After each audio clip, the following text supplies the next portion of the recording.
สบายดีทานผู้ชมเมื่อสุภุสุคนนี่คือบรรยากาศอยู่ที่ดอนมาร์กแต่งพี่น้องดอนมาร์กแต่งกงกันข้ามกับเขตปากข่านเลยพี่น้องเอ้ยที่นครหลวงพะบางเนาะบรรยากาศยามแรงแบบนี้ตาเว้นกำลังตกดินพี่น้องนักท่องเที่ยวก็พากันขี่เรือขึ้นลองแม่น้ำคลองเพื่อมาเบิ่งมาชมตาเว้นตกดินทางหน้านี่ก็คือแม่น้ำข่านที่ว่าจุดปากข่านที่ว่า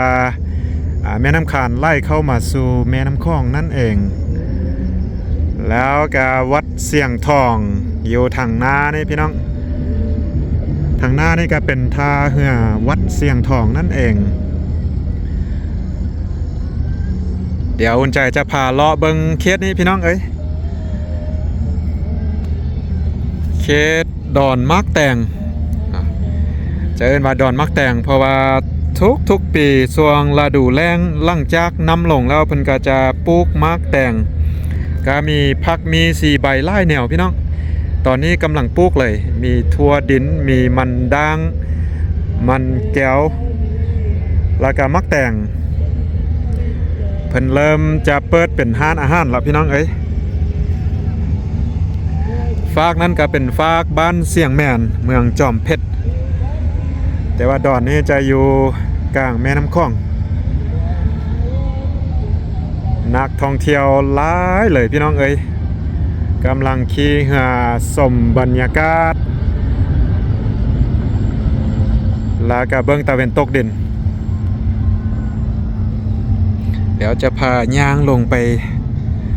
ทางหน้านี้เบิดหนึ่งพี่น้องตะเวนกำลังชี้ตกดินตอนนี้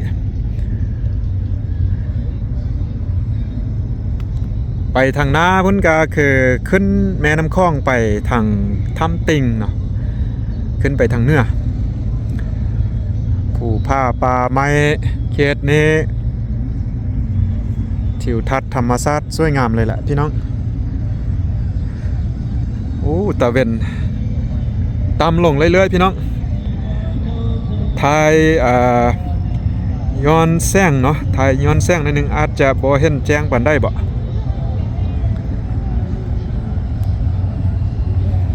เรือนี่ก็มีหลายแบบหลายชนิดเนาะ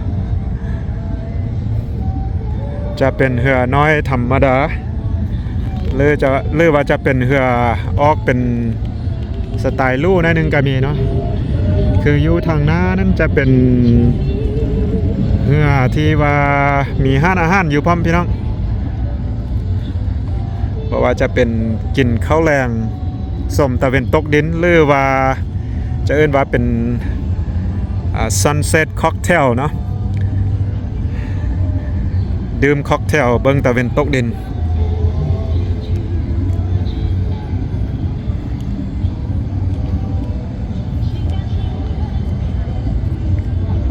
แล้วก็เห็นผูซี่อยู่นี่พี่น้องเบิ่งไปเห็นผูซี่ใจกลางเมืองหลวงพะบาง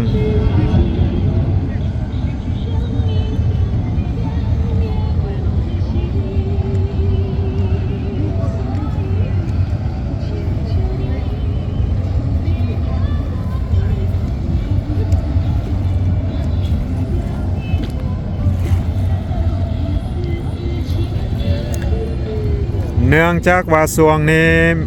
ตั้งแต่มีรถไฟเข้ามาประเทศลาวพี่น้องก็เฮ็ดให้มีนักท่องเที่ยวจีนลังไล่กันเข้ามาสู่ประเทศลาวหลักๆก็คือหลวงพะบางวังเวียงและนครหลวงเวียงจันทน์เนาะที่ว่ามีนักท่องเที่ยวจีนหลายที่สุดหลังจากนั้นมาเขาก็จะมีนักท่องเที่ยวจีนขี่เรือชมบรรยากาศ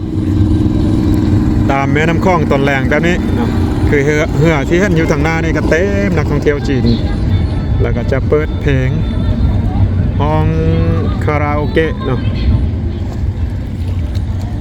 แบบสไตล์มีปาร์ตี้ทุกๆวันเนาะเขตนี้พี่น้องแม่น้ำคลองเขตหลวงพะบางส่วนหลายจะลองลงไปทางใต้พุ่นเนาะ อยู่ใต้พุ่นเหือจะร้ายเลย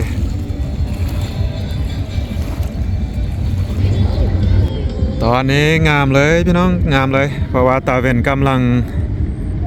ตกดินแล้วลงบักใบๆเนาะ ลงบักใบๆรับผู้ไปแล้วรับผู้ไปเป็นที่เรียบร้อย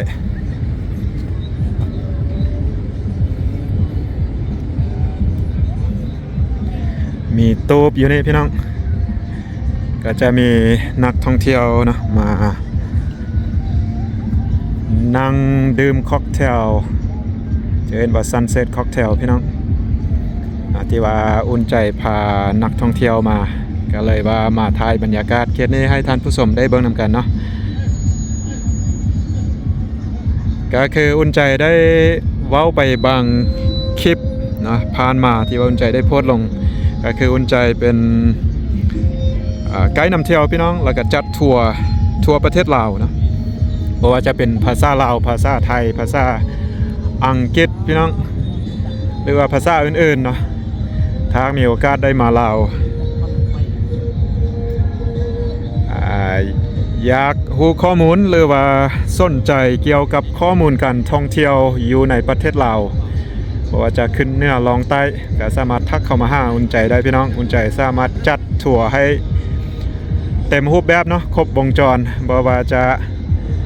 เป็นแบบซิตี้ทัวร์แบบเบาๆง่ายๆหรือว่าจะเป็นเที่ยวเบิงวิถีชีวิตชาวบ้านเขตนอกเขตนาเป็นผจญภัยออฟโรดมอเตอร์ไบค์เนาะขี่รถจักรเลาะจังได้ก็ได้คือเนาะพี่น้องถือว่าจัดให้เต็มรูปแบบข้อแต่ทักเข้ามาได้สนใจเกี่ยวกับทัวร์อยู่ประเทศลาวก็คือมื้อนี้ก็คืออุ่นใจมีลูกค้า2คนเนาะเพิ่นสนใจเกี่ยวกับนั่งดื่มค็อกเทลอยู่ที่ดอนทรายหรือว่าอยู่ที่เป็นเกาะเป็นดอนกลางแม่น้ำคลองแบบนี้เราสามารถจัดให้ได้เลย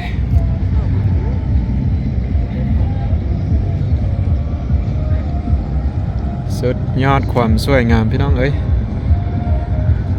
แต่ว่ายามนี้อาจจะบ่มีขี้เฟือปานได้เนาะอยู่ทางนาพุ่นกันทากว่าตะเวนตกลงไปแล้วมีขี้เฟือยังขึ้นมานี่แฮงงามไปเติมอีกแบบพี่น้องสุดยอดเนาะหลังจากตะเวนตกดินแล้วก็นักท่องเที่ยวก็ยังซื้อต่อขี่เหือขึ้นลองพี่น้องแล้วก็มีไอ้จัวเนาะพี่น้องเนาะเป็นเหือไอ้จัวที่ว่าข้ามฝั่งมาแต่ฝั่งนั้นน่าจะไปโรงเรียนมาพี่น้องเพราะว่าอยู่ฝากวัดมีอยู่ฝากนี่เนาะฝากทางเมืองจอมเพชร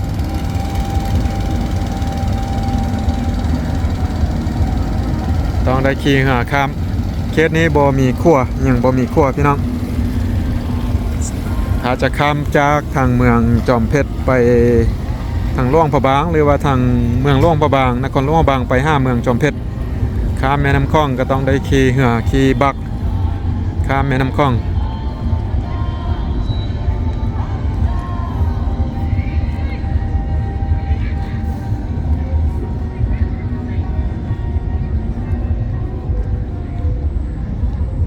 สืบต่อปาร์ตี้กันไปเรื่อยๆ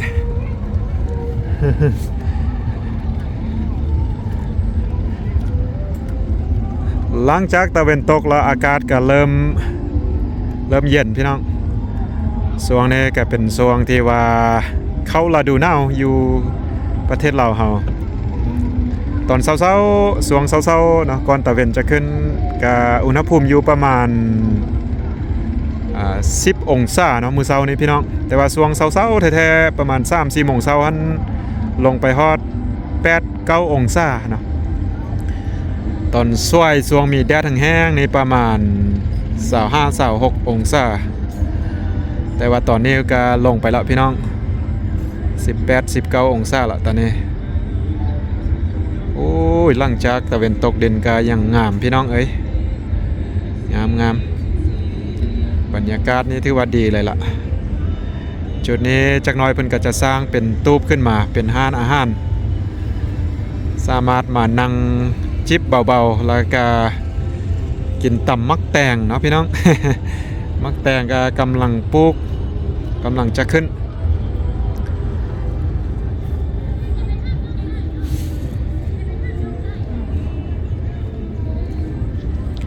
เดี๋ยวหลังจากนี้อุ่นใจก็จะพาลูกค้าก็อุ่นใจนั่งจิบค็อกเทลไปเติมจักหน่อยพี่น้องจักหน่อยก็จะข้ามไปฝากนครหลวงพระบางเพราะว่าอยู่คำไล่แกบ่ได้เนาะมืด ก็สิประมาณนี้พี่น้องเอ้ยดอนมักแต่งกลางแม่น้ำคลองนะใจกลางแม่น้ำคลองระหว่างนครหลวงพระบางกับเมืองจอมเพชรต่อหน้าปากน้ำขานเลยต่อหน้าปากขานบรรยากาศก็สิประมาณนี้ค่อยคำลงแรงเบิ่งวิวภูผาป่าไม้ตะเวนตกดินลากับบรรยากาศเหือแบบนี้พี่น้องเหือนักแก่นักท่องเที่ยวขึ้นลองแม่น้ำคลองก็ถือว่าสะอ่อนไปแบบหนึ่งโอเคพี่น้องสำหรับวิดีโอนี้อุ่นใจกาซีขอจบไว้เพียงสำนี้จังได้กาเส้นเก่าเส้นเดิมพี่น้องขอบใจทุกท่านทุก FC ที่เข้ามาติดตามและรับชมซองอุ่นใจเด้อจังได้กาฝากซองได้เนาะพี่น้องเนาะถ้าท่านได้เข้ามาแล้วก็อย่าลืมเข้าไปกดไลค์กดติดตามหรือว่ากดแชร์ออกไปพี่น้องเพื่อเป็นกำลังใจให้อุ่นใจได้เฮ็ดคลิปต่อไปเนาะเจอกันคลิปต่อไปพี่น้องสำหรับคลิปนี้กาสิขอลาท่านผู้ชมไปสำนี้พี่น้องเอ้ยสบายดี